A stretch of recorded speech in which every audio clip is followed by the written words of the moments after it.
Неге масалар тек кейбір адамдарды ғана шағады? Өйткені олар жалқау. Жоқ. Кейбір адамдардың маса шағуына бейім болуының бірнеше себептері бар. Соның бірі дене иісі.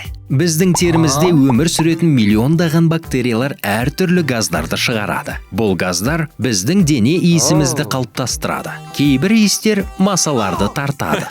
Демек, масалар мені сондықтан таңдайды екен ғой. Сондай-ақ, танымал зерттеулер көрсеткендей, қанның бірінші тобы бар адамдарды масалар екінші топтағыларға қарағанда 2 есе жиі шағады.